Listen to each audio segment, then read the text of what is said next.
Cuando en el siglo XIX las guerras de independencia habían quedado atrás y los pueblos americanos estaban enfrascados en debates, a veces sangrientos, sobre la organización política y social interna que debían darse, sobre el lugar que les correspondía ocupar en el mundo y las relaciones que debían llevar con las demás naciones, en Chile tuvo lugar uno de los gestos de revolución cultural más impactantes de la historia latinoamericana moderna, una reforma de la escritura correcta que tiraba por tierra muchas cosas arrastradas por la tradición, las que se justificaban por la etimología o se basaban en el uso en lugares alejados al otro lado del océano.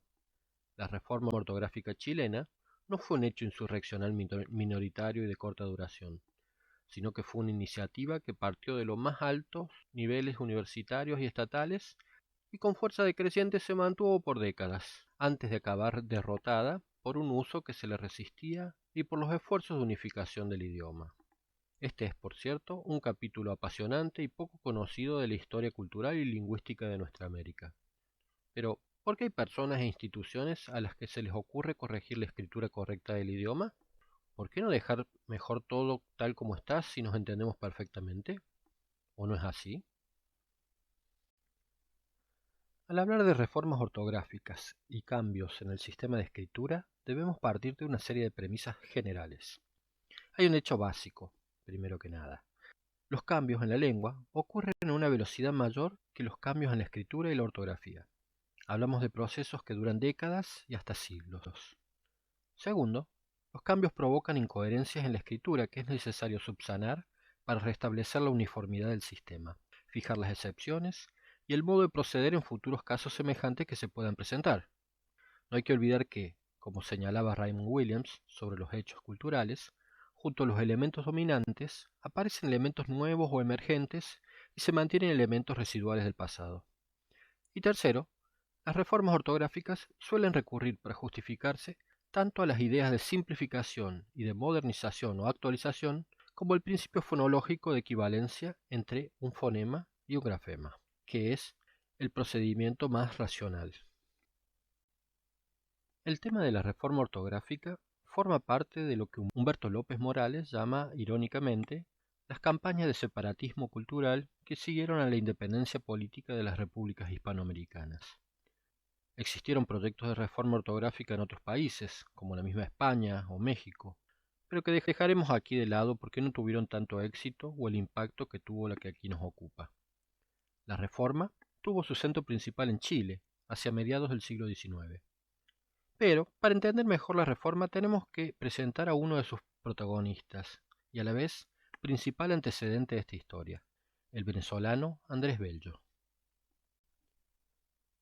Decimos que Andrés Bello es venezolano porque nació en Caracas, el 29 de noviembre de 1781, aunque en ese año Venezuela todavía no existía, sino que formaba parte del Virreinato de Nueva Granada.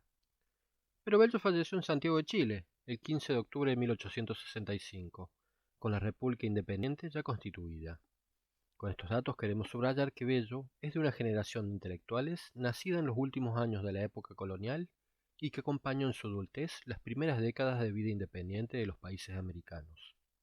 Bello es considerado como uno de los humanistas más importantes de América Latina. Realizó contribuciones en innumerables campos de conocimiento. Residió en Londres entre 1810 y 1829 como diplomático representante de la naciente República de Venezuela.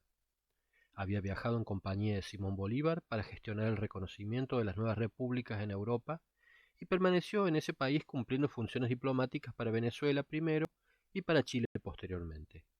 En 1829 embarcó junto a su familia hacia Chile, contratado por el gobierno de dicho país. En Santiago desempeñó cargos públicos y dirigió diversos periódicos locales. Fue el principal impulsor y redactor del Código Civil chileno, una de las obras jurídicas americanas más novedosas e influyentes de su época. Con su decisivo apoyo, en 1842 se creó la Universidad de Chile, institución de la que fue su primer rector y siguió ostentando el cargo hasta su muerte. Su obra más conocida es la Gramática de la lengua castellana destinada al uso de los americanos, publicada en Santiago de Chile en 1847, la descripción gramatical del español más influyente del siglo XIX. Además escribió una gramática del latín, poesías y varias obras de crítica filológica. estando en Inglaterra en 1823, publica en colaboración con el colombiano Juan García del Río las indicaciones sobre la conveniencia de simplificar y uniformar la ortografía en América.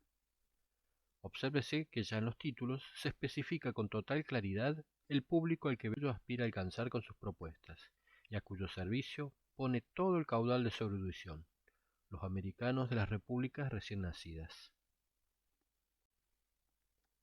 El principio rector de las propuestas reformistas de Bello es la correspondencia biunívoca entre fonema y grafema.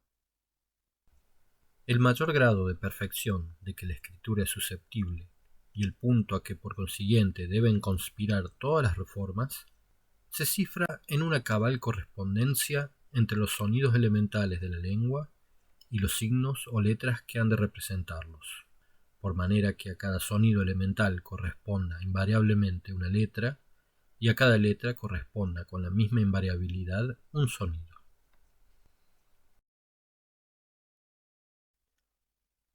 ¿Por qué simplificar y uniformar la ortografía de América? Bello pensaba fundamentalmente en América por los tremendos problemas de educación popular que planteaba la reciente emancipación y quería darle a sus habitantes normas sencillas, accesibles a todos, tendientes a erradicar la ignorancia en que estaban sumidos. El principio fonémico es un principio racional de orden que lleva a la simplificación de la ortografía, lo que redundaría en beneficio de las tareas básicas de la educación popular en las nuevas naciones, enseñar a leer y escribir a la mayor parte posible de la población, una condición necesaria para alcanzar el progreso de las naciones americanas. La etimología era para Bello la gran fuente de confusión de los alfabetos de Europa, ya que propone el absurdo de hacer escribir como se hablaba en el pasado. En cuanto al tercer principio ortográfico, el uso o la costumbre, como lo llama Bello, solo se admite en tanto no choque con la razón. El camino que deben seguir las reformas ortográficas es obvio y claro. Si un sonido es representado por dos o más letras, elegir entre estas la que represente aquel sonido solo, y sustituirla en él a las otras. Ni la etimología ni la autoridad de la costumbre deben repugnar la sustitución de la letra que más natural o generalmente representa un sonido. Guiado por este principio, Bello propone una reforma en dos etapas. En la primera etapa se propone representar el fonema j, siempre por j, como en gente, gitano. El fonema i, siempre por i latina, tanto en soy como mar y tierra. El fonema vibrante múltiple r, siempre por la doble r, sea en posición inicial como en razón o en la mitad de la palabra como en enrollar.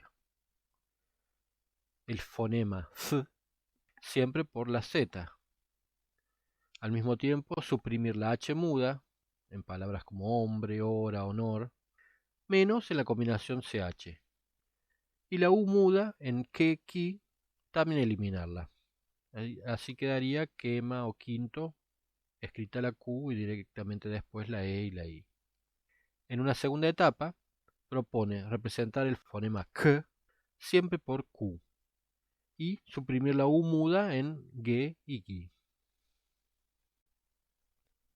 Más allá de estos 8 puntos, Bello deja abierta la discusión a la cuestión de la x, sustituible por cs, ks, o gs, gs, ya que, se puede decir tanto examen como examen, y apela a la etimología y la costumbre de uso para el caso de la B larga y la B corta.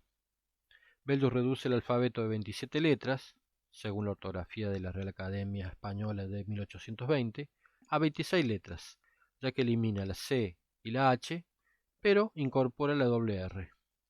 Esta propuesta de reforma será la base para un intento reformista que la toma como inspiración, pero es aún más radical, y que veremos en la próxima presentación.